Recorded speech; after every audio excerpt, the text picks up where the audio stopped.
In the name of Holy Allah, who is the most beneficent and the merciful. Ladies and gentlemen, Assalamu alaikum. Welcome to all of you on my YouTube channel, Study Station. Hope so people are doing well and enjoying a very happy and very beautiful life. Dear viewers, हम English literature English subject का एक सबसे अहम according to my point of view जो subject है उसको discuss कर रहे हैं, which is history of English literature. This is very very important guys. बहुत ही इंपॉर्टेंट, बहुत ही ख़ास टॉपिक है. अगर आप इस टॉपिक को समझ लेते हैं, इस सब्जेक्ट को समझ लेते हैं, तो लिटरेचर के जो बाकी चीज़ें हैं, जॉनरास हैं, उनको समझना आपके लिए बहुत ही आसान हो जाएगा.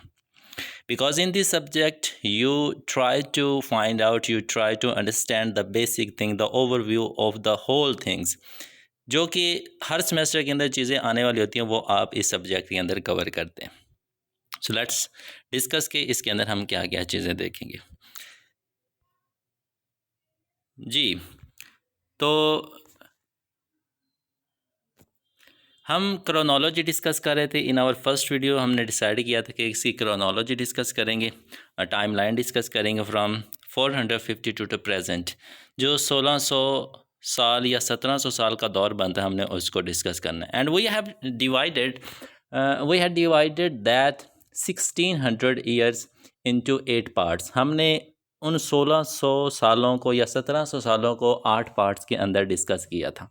एंड वी हैड डिसाइडेड कि हम हर एक पार्ट को अलग अलग डिस्कस करेंगे.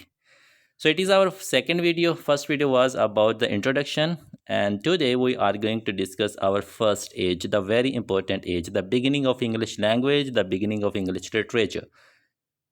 इंग्लिश की एज जो सबसे पहली एज है, आज हम उसको डिटेल के साथ डिस्कस करेंगे, which is Anglo Saxon period. This period is also known as the old English period. Anglo Saxon period भी इसको कहते हैं और ओल्ड इंग्लिश पीरियड भी इसको कहते हैं. ठीक है जी.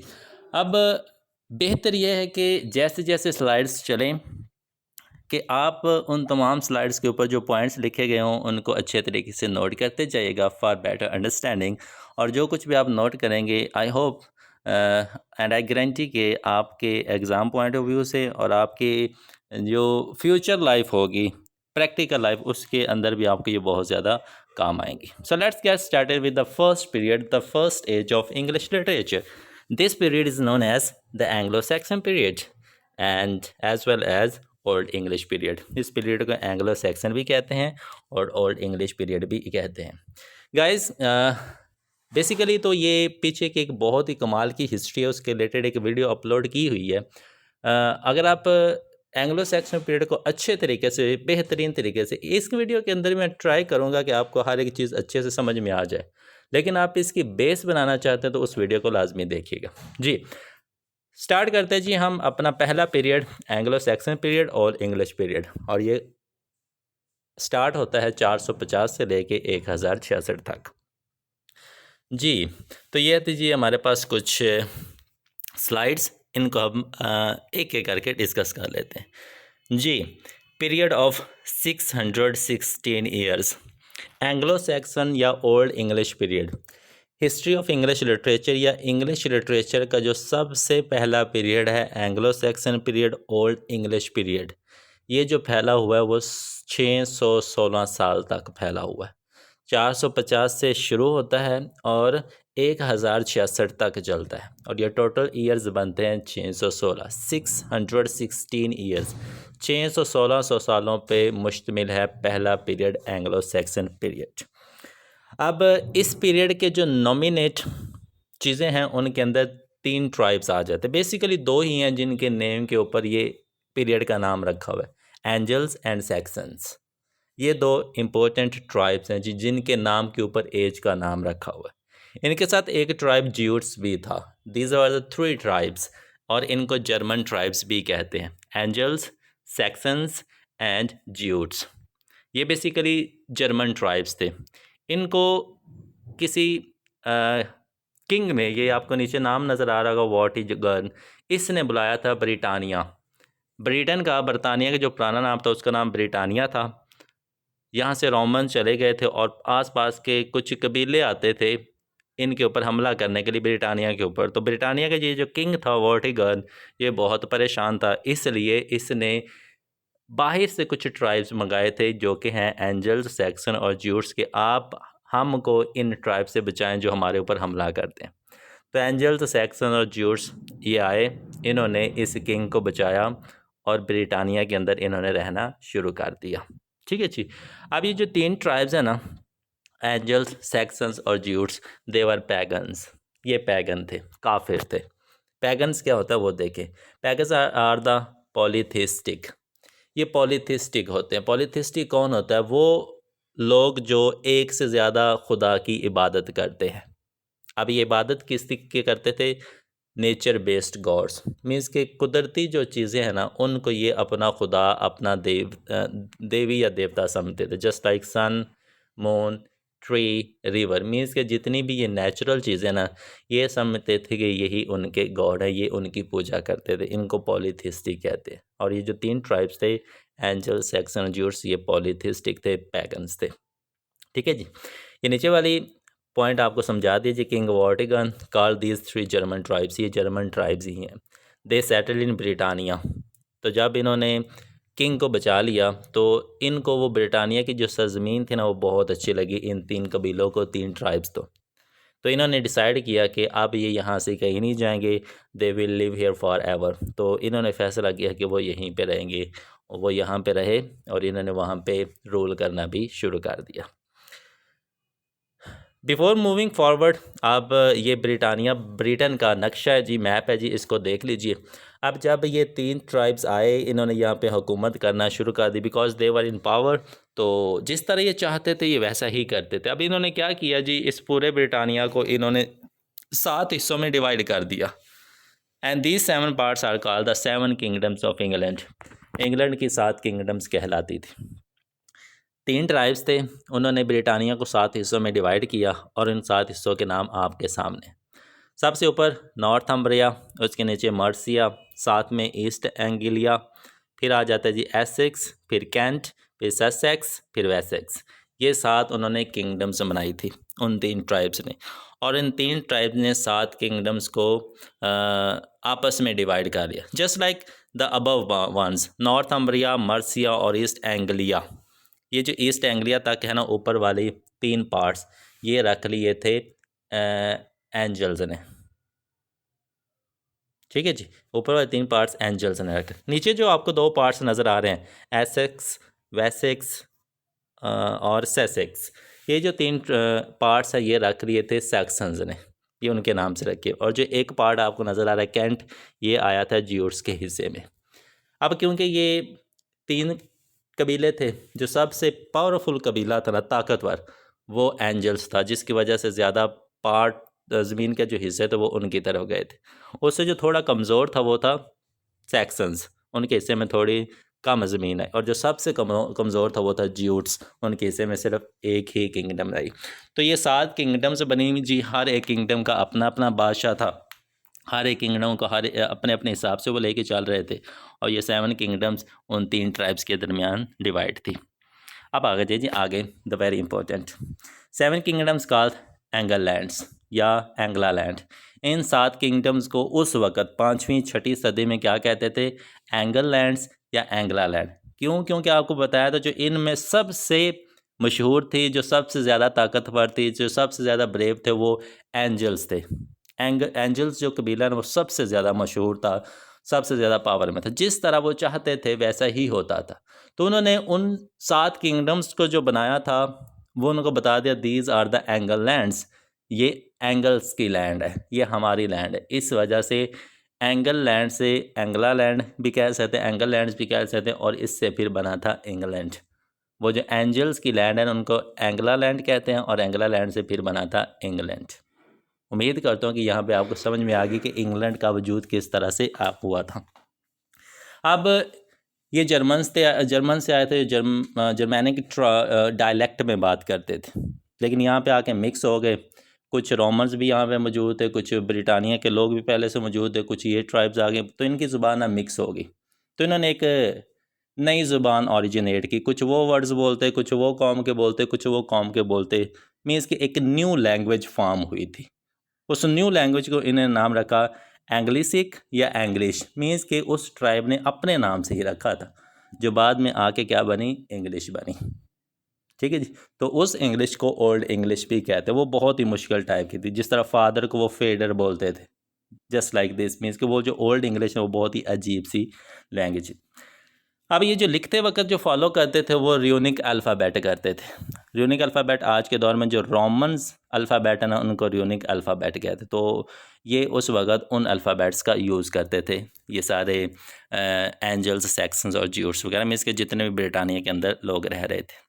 और ये जो र्यूनिक अल्फ़ाबेट्स का यूज़ करते थे, try to use on gold, weapons, everything, जो भी इनके सामने चीज़ आती है उनके ऊपर उन र्यूनिक अल्फ़ाबेट्स का यूज़ करते थे। ठीक है जी। अब यहाँ पे एक बात समझ लीजिए, we are studying the English literature. ठीक है जी, हम इंग्लिश लिटरेचर डिस्कस करें। लिटरेचर होता क्या है, एक दफ़ा ये समझ लीजिए, कोई भी जो लिखी हुई चीज़ होती है वो आपका लिटरेचर होता है।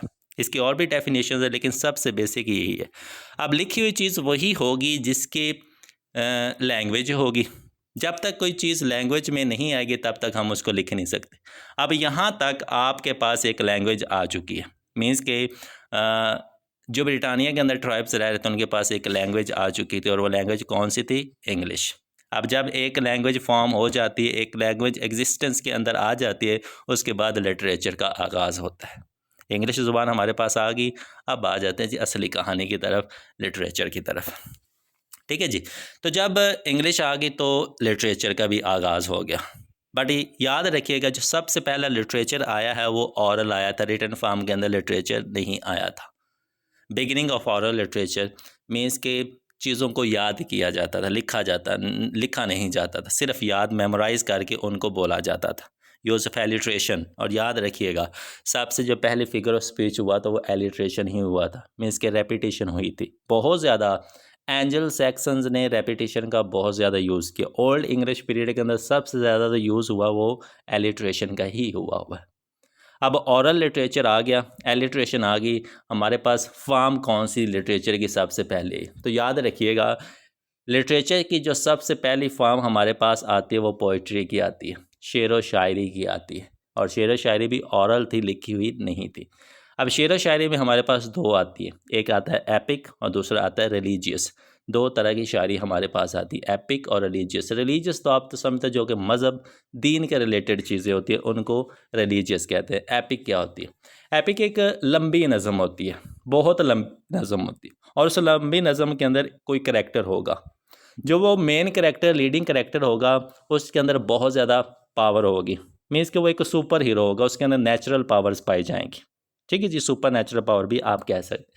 तो एक बहुत बड़ा करैक्टर हो, उसकी डीड्स के ऊपर, उसकी क्वालिटीज़ के ऊपर जो चीज़ लिखी जाती है ना, उसको एपिक बोलते हैं। ठीक है जी। ऑरल लिटरेचर में सबसे पहली जो चीज़ आई लिटरेचर के अंदर, इंग्लिश लिटरेचर के अंदर, वो पोइट्री की आई थी। और पोइट्री में कौन सी दो फॉर्म्स आई, एक एपिक और दूसरा रिलीजियस। अब सबसे जो पहली पोइट्री समझी जाती है, नज़म समझी जाती है, वो बेओवुल्फ समझी जाती है। It is one of the grand piece you can see in English literature. बहुत ही कमाल की ये नज़म है। पहले ये सिर्फ बोली गई थी, याद करके सुनाई गई थी, लेकिन बाद में 8वीं या 9वीं सदी के अंदर इसको लिखा गया था। लिखा किसने, अभी तक ये चीज़ एनोनिमस है, किसी को नहीं पता कि बेओवुल्फ किसने लिखी है। No one knows about it, कोई बंदा नहीं इसके बारे में जानता, लेकिन ये एक एपिक है। अब इस एपिक कितनी लंबी है, इसकी लाइंस देखें। It is depends on 3182 lines, 3182 लाइनें हैं इस नज़म के अंदर, बेओवुल्फ के अंदर। तो आपको बताया था एपिक एक लॉन्ग नरेटिव पोइम होती है जिसके अंदर किसी करैक्टर की डीड्स के बारे में बताया जाता है। तो बेओवुल्फ एक हीरो है। इंशाल्लाह मौका मिला तो हम इस नज़म को भी डिस्कस करेंगे। Number 2, religious. यहाँ पर लोग रिलीजन के ऊपर भी शेर व शायरी करते थे, जस्ट लाइक क्रिश्चियनिटी। अब मैंने आपको बताया कि ये पैगन्स थे, अब यहाँ मैं बात कर रहा हूँ क्रिश्चियनिटी की, तो इसके बारे में हम बाद में डिस्कस करेंगे। अभी सिर्फ समझ लें कि वो पोइट्री किस तरह की होती थी। क्रिश्चियनिटी की तरफ हम आगे चल के आएंगे। वो क्रिश्चियनिटी के बारे में बात करते थे, गॉड के बारे में बात करते थे, और रिलीजियस टॉपिक्स के बारे में बात करते, मीन्स कि उनकी शेर व शायरी का जो दारोमदार था वो इन चीज़ों के ऊपर होता था। ठीक है जी। तो सबसे पहले जो जॉनर आया वो हमारे पास पोइट्री का आया। नंबर 2 पे हमारे पास जॉनर आया वो प्रोज का भी आया था। अब यहाँ पे थोड़ा सा ना रिटन फॉर्म के अंदर चीज़ें आना शुरू हो गई। एंग्लो सैक्सन क्रॉनिकल, जो प्रोज फॉर्म के अंदर जो सबसे पहली चीज़ आई ना वो Chronicle I. What is Chronicle? Chronicle historical record, जो भी कि आपका तारीखी रिकॉर्ड होता है उसको क्रॉनिकल कहते हैं। अब क्रॉनिकल जो लिखी गई थी वो basically I think in 9th century, 9वीं सदी के अंदर लिखी गई थी। और ये जो क्रॉनिकल थी ये basically about the history of England, about the history of Britain, बरतानिया की, इंग्लैंड की जो पूरी की पूरी हिस्ट्री है ना वो इसके अंदर हमें पता चलती, क्रॉनिकल के अंदर पता चलती। और वो कौन सी फॉर्म के अंदर है? प्रोज फॉर्म के अंदर। ये सेकंड जॉनर। थर्ड पे हमारे पास रिडल्स आ जाती। रिडल्स पहेलियों को कहते हैं। ये जो पहेलियाँ थी ये भी कुछ शायरी की फॉर्म में ही थी, मीन्स के ये भी लिटरेचर की ही एक टाइप है, लेकिन ये जो रिडल है ये भी शेर और शायरी की फॉर्म में ही वहाँ पे आती थी। तो यहाँ से लिटरेचर का आगाज़ हुआ। और लिटरेचर का आगाज़ किन फॉर्म्स के अंदर हुआ? आपकी स्क्रीन पे ये रही। ठीक है जी। अब लिटरेचर हमारे पास आ गया। अब यहाँ पे कुछ राइटर्स भी होंगे डेफिनेटली। कौन कौन से जी देखें। सबसे हमारे पास पहले आ जाता है जी कैडमन, और दूसरा हमारे पास आ जाता है केनेवोल्फ। कुछ प्रोनाउंसिएशन इसकी सिनेवोल्फ कहते हैं, but the real pronunciation is Cynewulf. ये दो हमारे पास पोइट्स हैं जी। आपको बताया कि पोइट्री पहले आई थी, ठीक है जी, इस वजह से पोइट्स भी सबसे पहले आए थे। कैडमन कौन है जी? He is considered the first English poet. Caedmon को कहा जाता है कि इंग्लिश लिटरेचर का जो सबसे पहला शायर है, पोइट है, वो कैडमन है। He lived in the 7th century, 7वीं सदी का ये शायर है। ही रोट रिलीजियस पोइट्री, और इसने मजहबी शायरी की है। मज़हब के ऊपर, रिलीजन के ऊपर, क्रिश्चियनिटी के ऊपर, गॉड के ऊपर इसने शायरी की है। His famous work is Caedmon's hymn हमद को कहते हैं। और इसका जो सबसे फेमस वर्क है वो है कैडमन हिम। इन तमाम चीज़ों को याद रखिएगा, ये बहुत बहुत इंपॉर्टेंट है, क्योंकि ये इनिशियल चीज़ें, इनका आपको पता होना चाहिए। नंबर 2 पे हमारे पास जो पोइट आ जाता है जी, वो आ जाता है Cynewulf. He was a famous old English religious poet. ये भी इंग्लिश ज़ुबान का एक मजहबी शायर है। अब एक बात यहाँ पे पॉइंट और याद रखिए, कैडमन वाज अ ओरल पोइट। कैडमन एक ज़ुबानी कलामी तरज का एक शायर था। बाद में जो मंक्स आए थे, जो बाद में लिखारी आए थे, उन्होंने इनके वर्क्स को लिखा था। कैडमन ने खुद कोई भी वर्क नहीं लिखा। इसका जो वर्क था वो सारा ज़ुबानी ही था। लेकिन जो केनेवोल्फ था, ये वो पहला शायर था जिसने रिटन फॉर्म के अंदर चीज़ों को लिखा था, और ये मजहबी शायर भी है। He wrote poems about Christians themes. His famous works include Christ, Juliana, Elene and the Fates of the Apostles. ये इसके कुछ फेमस वर्क्स हैं जी, इनको भी आप ज़हन में रखिएगा और लिख भी लीजिएगा। तो ये थे जी 2 फेमस पोइट्स जो कि हमारे फर्स्ट पीरियड के अंदर आते हैं। इसके अलावा कोई भी हमारे पास कोई ऑथेंटिक टाइप का कोई राइटर या कोई पोइट मौजूद नहीं है जिसका हम जिक्र कर सकें। जॉनरे भी कम, और उसके साथ साथ हमारे पास पोइट्स भी कम। ये first period history of English literature के पहले period, Anglo Saxon period, old English period के अंदर 2 पोइट्स हैं जी। अब आगे चलते हैं जी, कहानी के अंदर थोड़ा सा शिफ्ट लेके आते हैं। आपको बताया था कि ये जो पोइट्स हैं ये मज़हब के ऊपर लिखा करते थे, लेकिन हमने पहले बात की जो ये ट्राइब्स थे एंग्लो सैक्सन ज्यूस, देवर पैगन्स। तो वो तो पैगन्स थे, काफिर, तो उनको उनका मज़हब से क्या लेना देना। अब आ जाते जी इस चीज़ को क्लियर करने के लिए। अब फर्स्ट पीरियड के अंदर क्रिश्चियनिटी का भी थोड़ा सा इन्फ्लुएंस हुआ था। किस तरह से हुआ था वो देखें। आपको राइट पे एक पिक्चर नज़र आ रही है। ही वॉज अ मंक। ये एक मंक है।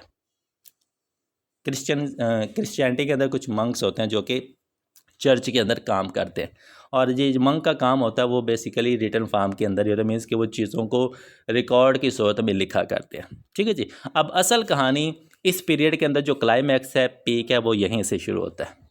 आफ्टर 147 ईयर्स, जब एंग्लो सैक्सन पहला पीरियड शुरू होता है 450 में, राइट आफ्टर 147 ईयर्स, 147 सालों के बाद, मीन्स इन 597, मीन्स के 557 में अ मंक केम। यहाँ पे ब्रिटानिया के अंदर, इंग्लैंड के अंदर एक मंक आया। उसका नाम क्या था जी? Saint Augustine of Canterbury. इसको अगस्टिन भी कहते हैं और गस्टीन भी कह सकते हैं, हम अगस्टीन पढ़ेंगे। तो इंग्लैंड के अंदर एक मंक आया, उसका नाम क्या था? Saint Augustine of Canterbury. इसका जो नाम था वो तो अगस्टीन था, लेकिन कैंटरबरी के अंदर रहा था, जिसकी वजह से ये फेमस हुआ और इसको नाम दे दिया गया of Canterbury, Augustine of Canterbury. Was a Roman monk, ये एक रोम का मंक था, रोम के चर्च में काम करता था। And an important Christian missionary. Christian missionary, missionary कौन होते हैं? वो लोग जो एक जगह से दूसरी जगह सफ़र करके पैगाम पहुंचाते हैं अपने मज़हब का, अपने दिन का। जस्ट लाइक ये जो मुसलमानों की तबलीगी जमात वाले होते हैं, या कोई भी जो तबलीग करते हैं, तो इसी तरह क्रिश्चियनिटी के अंदर भी कुछ मिशनरीज़ होते हैं जो ईसाइयत के मज़हब को फैलाते हैं। तो ये जो अगस्टीन था, he was a Christian missionary who played a key role in early English history, और इसने इंग्लिश की हिस्ट्री के अंदर, इब्तदाई इंग्लिश की हिस्ट्री के अंदर एक अहम किरदार अदा किया। He was originally from Rome, Italy. इसका जो असल में ताल्लुक़ था वो इटली से था। इटली के अंदर एक बहुत ही इम्पोर्टेंट सिटी है रोम, इसका ताल्लुक़ वहाँ से था। He was sent by Pope Gregory one जो स्प्रेड क्रिश्चियनिटी इन इंग्लैंड। अब इसको एक मिशन दिया गया था। इसको जो मिशन दिया था वो एक चर्च के पॉप ने दिया था, जिसका नाम था ग्रिगोरे वन। इसको मिशन दिया गया कि भाई you have to go to England. England के अंदर सारे पैगन्स हैं, उनको मज़हब का पता नहीं है। It's your duty to go over there and spread the Christianity, और वहाँ पे क्रिश्चियनिटी का, ईसाइयत का जो मज़हब है उसको फैलाना है। इसको ये ड्यूटी असाइन कर दी गई, तो इसने ये ड्यूटी बड़े ही खूबसूरत तरीके से मुकम्मल की। ही arrived in Britain in 597 AD। अब ये ब्रिटेन कब आया? 597 में ये इंग्लैंड आ चुका था, ब्रिटेन आ चुका था in the kingdom of Kent. और सबसे पहले जो इसने कदम रखे वो कैंट के अंदर रखे, जो ज्यूट्स की किंगडम आपको बताया था ना, जो सबसे हल्की किंगडम थी, वहाँ पे ये सबसे पहले आया। He successfully converted king Ethelbert of Kent to Christianity. अब ये सबसे पहले जिस किंगडम के अंदर आया, कैंट, उसका बादशाह था एथलबर्ट। इसने कामयाबी से उसको क्रिश्चियनिटी की दावत दी, ईसाइयत की दावत दी, और उसको पैगन से ईसाई बना दिया कामयाबी से, क्योंकि ये मिशन पे आया था, तो इसने अपना जो मिशन था वो सक्सेसफुली उसको पूरा कर लिया। After that he establish the church in Canterbury. अब यहीं पे एक जगह है जिसका नाम है कैंटरबरी। उस कैंटरबरी मकाम के ऊपर इसने एक चर्च बना लिया इबादत के लिए, क्योंकि लोग आहिस्ता आहिस्ता पैगन्स थे, क्रिश्चियंस हो रहे थे, तो इसने ना चर्च बना लिया ताकि लोग आसानी से इबादत कर सकें। Which became the main centre of Christianity in England. और कैंटरबरी का वो जो चर्च है बाद में इंग्लैंड के अंदर मेन चर्च बन गया, क्रिश्चियनिटी का सेंटर मैं कहता हूँ वो बन गया। He became the first archbishop of the Canterbury, और ये कैंटरबरी का सबसे पहला आर्चबिशप बन गया। ठीक है जी। तो ये जी history Saint Augustine of Canterbury की। अब पता चल गया कि क्रिश्चियनिटी किस तरह से आई थी इंग्लैंड के अंदर। अब इसके रिलेटेड और भी चीज़ें, बहुत ही खूबसूरत हिस्ट्री। पहला पीरियड बहुत ही कमाल का पीरियड है, अगर आप उस लेवल पर जाके इसको समझते हैं। ठीक है जी। अब जब ये मंक आ गया इंग्लैंड के अंदर, क्रिश्चियनिटी फैल रही थी, चर्च बन गए थे, अगस्टीन साहब बहुत अच्छा वर्क कर रहे थे। आफ्टर 196 ईयर्स, तो जब ये 597 में इधर आया था, तो उसके तकरीबन आफ्टर 200 ईयर्स वाइकिंग्स केम इन इंग्लैंड। तो इंग्लैंड के अंदर वाइकिंग्स आना शुरू हो चुके थे। वाइकिंग्स कौन है? बहुत ही ख़तरनाक कबीला, बहुत ही ख़तरनाक कबीला, बारबेरियन टाइप के ये जो लोग हुआ करते, इनको इंसानियत के ऊपर बिल्कुल तरस नहीं आता था। They use to rip the lungs of the people. जब ये लड़ाई करते थे, लोगों के रिप्स को ये खींच के अलहदा कर देते थे। जिस तरह एक परिंदे के पर अलहदा होते हैं ना उड़ने के लिए, इसी तरह ये इंसानों की कमर के 2 हिस्से करते थे और उनको परों की तरह खोल देते थे। इतने जालिम ये लोग हुआ करते थे Vikings.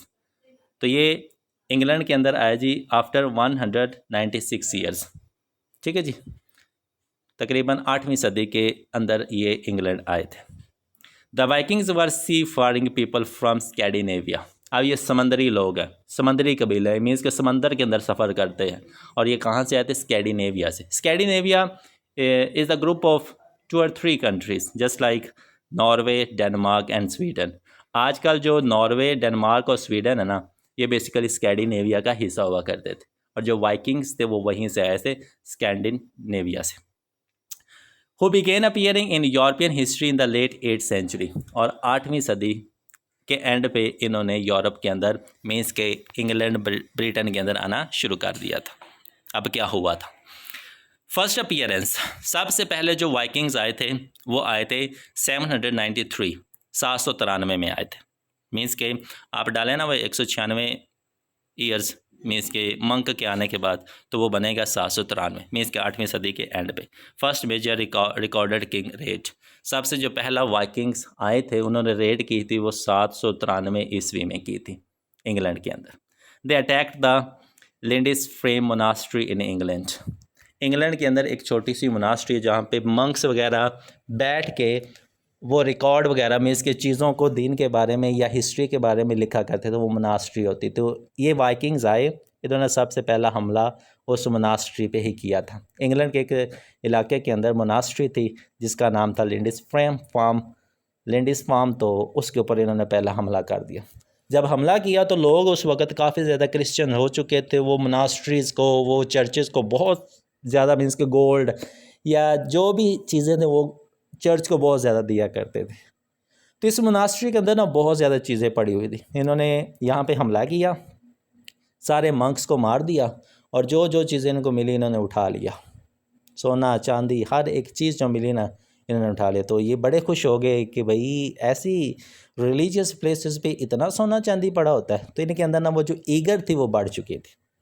This event is usually considered the beginning of the Viking age. तो यहाँ पे ना एक एज का भी आगाज़ हो सकता है अगर आप चाहें, करना चाहें तो। नहीं तो वो एंग्लो सैक्सन तो है ही है कि जब वाइकिंग्स ने अपना पहला हमला किया था वहाँ से वाइकिंग एज का भी आगाज़ हो जाता है। एक्सपेंशन पीरियड, अब पहला हमला हो गया, आपको पता था कि उनके अंदर शौक़ पैदा हो गया कि भाई ये तो चर्चेज़ के अंदर, मज़हब वाली जगहों पे अंदर इतनी इतनी चीज़ें हैं। After 793 AD Viking started raiding England, Ireland, Scotland and France. तो उन्होंने सिर्फ इंग्लैंड को ही नहीं, उसके इर्द गिर्द यूरोप के अंदर जितनी भी कंट्रीज़ हैं जो फेमस है, जहाँ पे क्रिश्चियनिटी फैली हुई थी, वहाँ हमला करना शुरू कर दिया। इंग्लैंड के अंदर गए, आयरलैंड के अंदर गए, स्कॉटलैंड गए, फ्रांस गए। इन कंट्रीज़ के ऊपर उन्होंने हमला किया, रेड की। दे टारगेटेड मोनास्ट्रीज़, आपको बताया था इनका टारगेट एक ही होता था, मोनास्ट्रीज़ हुआ करती थी, कोस्टल टाउन्स हुआ करते थे, एंड ट्रेड सेंटर्स हुआ करते थे। इन 3 जगहों पे ये सबसे ज़्यादा हमला करते थे। मोनास्ट्री सोना चांदी ढूंढने के लिए, कोस्टल टाउन्स अपने घर वगैरह ज़मीन हासिल करने के लिए, एंड ट्रेड सेंटर्स के ऊपर भी इनको बहुत कुछ मिल जाता था। इसकी रीज़न क्या थी? वेल्थ, इन्होंने दौलत लेनी होती थी, gold, silver, treasures from churches. Weak defence in coastal areas पे क्यों हमला करते थे? क्योंकि इनको पता है कि वहाँ पे कोई डिफेंस सिस्टम नहीं होगा, वहाँ पे कोई आर्मी नहीं होगी पानी के, मीन्स के कोस्टल एरियाज़ के इर्द गिर्द। पॉपुलेशन प्रेशर इन स्कैंडिनेविया, और क्योंकि स्कैंडिनेविया के अंदर बहुत ज़्यादा आबादी थी, इस वजह से उन्होंने इनकी तरफ रुझान कर दिया था। सेटलमेंट फेज़, अब आए, पहला हमला किया, फिर उन्होंने हमले इंक्रीज़ कर दिए, फिर उन्होंने सेटल होना शुरू कर दिया। 9th and 10th सेंचुरी, 9वीं और 10वीं सदी के अंदर Vikings were not only readers, they also became settlers. वो सिर्फ अब हमला ही नहीं कर रहे थे, वो यूरोप के अंदर सेट भी हो रहे थे, खुद को इधर बाशिंदे बना रहे थे अपने के, भाई we are the natives of this land. They settled in England, Danelaw region, Ireland, Iceland, Greenland in England. तो ये इंग्लैंड के अंदर इन्होंने सेट होना शुरू कर दिया। इंग्लैंड के जिन हिस्सों में इन्होंने सेट होना शुरू किया उनको डेनला कहते हैं। डेनला रीजन कौन से हैं ये आगे हम जाके बात करते हैं किस तरह से इनको ये हिस्सा मिला। They control large parts of the north and the east. तो इन्होंने नॉर्थ और ईस्ट का एक बहुत बड़ा हिस्सा अपने कब्जे में कर लिया था। किस तरह से किया आगे हम वो पढ़ते हैं, ठीक है जी। तो इस तरह से चीज़ें बढ़ती गई। जब भी आप हिस्ट्री ऑफ इंग्लिश पढ़ें और हिस्ट्री ऑफ इंग्लिश के अंदर एंग्लो सैक्सन पीरियड, तो एक नाम कभी भी मत भूलिएगा। मैं फिर आपको कहता हूँ कि एक नाम कभी भी मत भूलिएगा, एल्फ्रेड द ग्रेट। इस नाम को कभी आपने नहीं भूलना। ये एक किंग था वेसेक्स का, बहुत ही कमाल, बहुत ही ज़हीन, बहुत ही एजुकेटेड टाइप का पावरफुल ये किंग था। इसको कभी नाम आपने नहीं भूलना। क्यों नहीं भूल? वो देखें, who was Alfred the great, he was the king of Wessex. England के अंदर एक किंगडम है वेसेक्स, उसका ये किंग था। फ्राम 871 to 899, 871 से लेके 899 तक, तकरीबन 28 साल तक ये बादशाह रहा। He is called the great because he successfully defended England against the Vikings. अब इसको ग्रेट क्यों कहा जाता है, मैंने क्यों कहा कि नाम इसका याद रखना है, because he was the only one जिसने वाइकिंग्स के अगेंस्ट डिफेंस सिस्टम क्रिएट किया था, मीन्स कि उनको डिफेंड किया था, उनको जंग के अंदर हराया था। वाइकिंग्स को हराना कोई आम बात नहीं थी, कोई मामूली बात नहीं थी, लेकिन अल्फ्रेड द ग्रेट ने वो कर दिखाया जो कि किसी ने भी 100-200-300 सालों तक ना कर पाया। Alfred the Great during the Vikings invasion, Alfred organised strong military resistance. तो अल्फ्रेड ने मिलिट्री बनाई बहुत ही स्ट्रॉन्ग टाइप की जो कि इन वाइकिंग्स का सामना कर सके। He defeated the Viking at the battle of Edington. एक जंग हुई थी जिसका नाम था बैटल ऑफ एडंगटन, और इसने के अंदर अल्फ्रेड द ग्रेट ने वाइकिंग्स को हरा दिया था। Later he made the peace agreement. तो इसके बाद जब जंग ये जीत चुका, हल्की फुल्की एक बैटल थी, वो जीत गया, तो इसके बाद उसने कहा कि चलो भाई हम एक मुआहिदा कर लेते हैं, एक एग्रीमेंट कर लेते हैं, कॉल्ड द ट्रीटी ऑफ वेडमोर। तो वाइकिंग्स के दरमियान और किंग अल्फ्रेड के दरमियान जो एक मुआहिदा एग्रीमेंट होता है उसको कहते हैं ट्रीटी ऑफ वेडमोर। ये अल्फ्रेड और वाइकिंग्स के दरमियान होता है। जब ये एग्रीमेंट हो रहा होता है तो उस वक्त वाइकिंग्स का जो किंग होता है उसको गोथ्रोन कहते हैं। तो ये जो मुआहिदा हुआ था, एग्रीमेंट हुआ था, एग्रीमेंट ऑफ वेडमोर, ये अल्फ्रेड और गोथ्रम के दरमियान हुआ था। ठीक है जी। तो ये एक पीस एग्रीमेंट था कि अब हमने एक दूसरे से जंग नहीं करनी। अब ये ट्रीटी क्या, मुआहिदा क्या, उसके बारे में देखें। The treaty of Wedmore was a peace agreement made between king Alfred the great and the Viking leader Guthrum in 878। तो ये एक पीस का एग्रीमेंट था, अमन का एग्रीमेंट था, मुआहिदा था, जो दो बादशाहों वेसेक्स के किंग और वाइकिंग्स के किंग के दरमियान किया गया था 878 ईस्वी में। After the battle of Edington where Alfred defeated the Vikings, both side agree to stop fighting. क्योंकि एक जंग हुई थी जिसका नाम था एडिंगटन, वो अल्फ्रेड जीत चुका था। इसके बाद उनके दरमियान एग्रीमेंट हुआ, और एग्रीमेंट क्या हुआ कि इन दोनों के दरमियान अब के बाद फाइट जंग नहीं हुआ करेगी। The Viking accepted settlement in a part of England instead of continuing raids. तो उन्होंने वाइकिंग्स ने इस एग्रीमेंट को मान लिया कि ठीक है जी, हम ये एग्रीमेंट मान लेते हैं। This led to the creation of the Danelaw, the region control by the Vikings. तो इंग्लैंड के अंदर कुछ रीजन्स अलाउ किए गए वाइकिंग्स के लिए जिनको डेन लॉ कहते हैं। ठीक है जी। उस एग्रीमेंट के मुताबिक ये जो डेन लॉ रीजन्स होंगे ये वाइकिंग्स के होंगे। यहाँ पे किंग अल्फ्रेड या किसी भी और किंग की कोई हुकूमत नहीं होगी, सिर्फ वाइकिंग्स की हुकूमत होगी। The treaty of Wedmore was a peace. अब इस ट्रीटी के, इस एग्रीमेंट के मेन पॉइंट्स क्या थे। Peace agreement between Anglo Saxon and Vikings, कि एंग्लो सैक्सन्स और वाइकिंग्स के दरमियान अमन रहेगा, इनके दरमियान लड़ाई नहीं होगी। Viking settled the northern and southern England Danelaw. England का जो सदर्न पार्ट है और नॉर्दर्न पार्ट और जो ईस्टर्न पार्ट है उसको डैनला रीजन्स कहते हैं। तो यहाँ पे जो हुकूमत थी, यहाँ पे जो रूलिंग थी, वो बेसिकली वाइकिंग्स की शुरू हो चुकी थी। अल्फ्रेड रूल्ड सदर्न इंग्लैंड, और दूसरी तरफ जो सदर्न इंग्लैंड है जहाँ पे वेसेक्स आता है वहाँ पे अल्फ्रेड द ग्रेट की हुकूमत थी। वाइकिंग्स रेड्स वर टेम्परली रिड्यूस्ड, और जब ये मुआहिदा हुआ, ये एग्रीमेंट हुआ, तो वाइकिंग्स के जो रेड्स थे, उनकी जो लड़ाई झगड़े थे, वो ख़त्म हो गए थे। End of Anglo Saxon period, तो यहाँ पे कहानी एंड होती है जी। तो ये सारी चीज़ें आपके फर्स्ट पीरियड के अंदर आती हैं। पहले हमने पीरियड के बारे में पढ़ा, फिर हमने देखा जी कि लिटरेचर के कौन सा जॉनराज आए, फिर पोइट्स कौन से आए, फिर अंदर एक हिस्ट्री आती है। इस हिस्ट्री का आपको बच्चे लाजमी तौर पे पता होना चाहिए। ठीक है जी। तो वो जो चलता चलता 9वीं 10वीं सदी तक आया था, 11वीं सदी के अंदर उस चीज़ का एंड हो जाता है।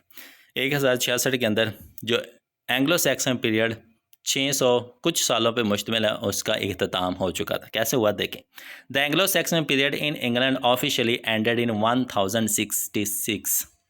इंग्लैंड के अंदर एंग्लो सैक्सन का जो दौर था वो 1066 में ख़त्म हो गया था ऑफिशियली तौर पे। And this change happened because of a major historical event called the Norman Conquest of England. अब ये कैसे हुआ, जो नॉर्मन्स थे वो इंग्लैंड आए, इंग्लैंड आके उन्होंने एंग्लो सैक्सन्स को हरा दिया, जिसकी वजह से एंग्लो सैक्सन्स का जो पीरियड था वो ख़त्म हो गया। अब इसके आगे सेकंड पीरियड शुरू होता है। अब ये पीरियड कैसे ख़त्म हुआ उसका थोड़ा सा ओवरव्यू देख लीजिए। In 1066 3 important events were happened in England. अब एंग्लो सैक्सन हारे किस तरह से थे वो देखें। 3 मेजर रीजंस थी। Number 1, death of king Edward the Confessor king. एक किंग था जी एंग्लो सैक्सन का, उसका नाम था किंग एडवर्ड, उसकी डेथ हो गई। Edward died without a strong आया। इसका कोई बेटा या कोई एक मजबूत उम्मीदवार नहीं था जिसके मरने के बाद किसी को बादशाह बनाया जा सके। यू नो वेरी वेल कि जब ऊपर वाला साया उठ जाता है तो नीचे कोई संभालने वाला ना हो तो फिर गड़बड़ होती ही होती है। This created a confusion about the throne. तो इसने एक कन्फ्यूजन पैदा कर दी कि किंग एडवर्ड तो मार चुके, अब बादशाह किसको बनाएं किसको बनाएं किसको बनाएं। तो दूसरे लोगों को मौका मिलेगा कि अब इनके ऊपर हमला कर दें। दूसरी चीज़, हैरल्ड बिकम्स किंग। तो किंग हैरल्ड है उसको बादशाह बना दिया गया। Harold Godwinson was chosen as a king of England. तो लोगों ने मशावरत की और कहा कि जो हैरल्ड है गॉडविनसन, इसको हम किंग बना देते हैं। तो वो इंग्लैंड का किंग बन गए। He became the last Anglo Saxon king, और इसको इंग्लैंड का आखिरी बादशाह समझा जाता है। तीसरा पॉइंट, विलियम इन्वेड्स इंग्लैंड। अब विलियम कौन था? William the conqueror from Normandy, France की एक जगह नॉर्मैंडी से एक बादशाह आया विलियम। इसको द कनकरर भी कहा जाता है, फातेह भी कहा जाता है, क्योंकि इसने एंग्लो सैक्सन को ख़त्म किया था। ठीक है जी। Claimed he was the rightful king. इसने दावा किया कि इंग्लैंड के ऊपर जो हुकूमत होनी चाहिए वो मेरी होनी चाहिए। ये दावा किया कि मैं इसका राइटफुल किंग हूँ। He invaded England with an army. तो इसने कहा कि मैं अगर किंग हूँ तो इंग्लैंड के ऊपर मेरी हुकूमत होनी चाहिए। तो नॉर्मैंडी से अपनी फ़ौज लेके आया, एंग्लो सैक्सन के जो लास्ट किंग था हैरल्ड, उसके ऊपर हमला किया और इंग्लैंड को अपने कब्जे में ले लिया। तो यहाँ पे जो लास्ट किंग था हैरल्ड वो मर गया। तो जैसे ही वो मरा 1066 में, वहाँ पे एंग्लो सैक्सन का दौर भी ख़त्म हो जाता है। Harold become the king. ठीक है जी, तो ये हो गया जी। तो ये जो बैटल होती है हैरल्ड के दरमियान और विलियम द कनकरर के दरमियान, ये एक जगह पे होती है हेस्टिंग। उस जगह का नाम हेस्टिंग होता है। तो इसको वार ऑफ हेस्टिंग कहा जाता है। जो एंग्लो सैक्सन और नॉर्मन्स के दरमियान जंग लड़ी गई थी, जहाँ पे एंग्लो सैक्सन का दौर ख़त्म होता है, उस वार को वार ऑफ हेस्टिंग भी कहते हैं। Harold Godwinson fought bravely but he was defeated. Harold was killed in the battle. Harold बहुत बहादुरी से लड़ा, लेकिन एट द एंड उसकी मौत हो जाती। After the battle, William became the king of England. This event is called the Norman Conquest. Norman rule replaced Anglo-Saxon rule. तो जो विलियम था वो जीत ही गया था। जब जीता तो वो इंग्लैंड का बादशाह बन गया, और जो एंग्लो सैक्सन का दौर था वो वहाँ पे ख़त्म हो गया। तो ये जी हमारा first period history of English literature का पहला पीरियड, पहली एज, जिसको एंग्लो सैक्सन पीरियड भी कहते हैं और ओल्ड इंग्लिश पीरियड भी कहते हैं। थोड़ी सी हिस्ट्री इसके अंदर आ गई थी, लेकिन आपको हिस्ट्री का लाजमी तौर पर पता होना चाहिए। तो ये थे जी हमारा first video about the history of English literature के पीरियड के बारे में। उम्मीद करता हूँ कि आपको ये जो पहला पीरियड है वो कहीं ना कहीं थोड़ा बहुत समझ में आ गया होगा। तो इंशाल्लाह आपसे मुलाकात होगी नेक्स्ट पीरियड के अंदर। तब तक के लिए thank you so much. Have a nice day to all of you.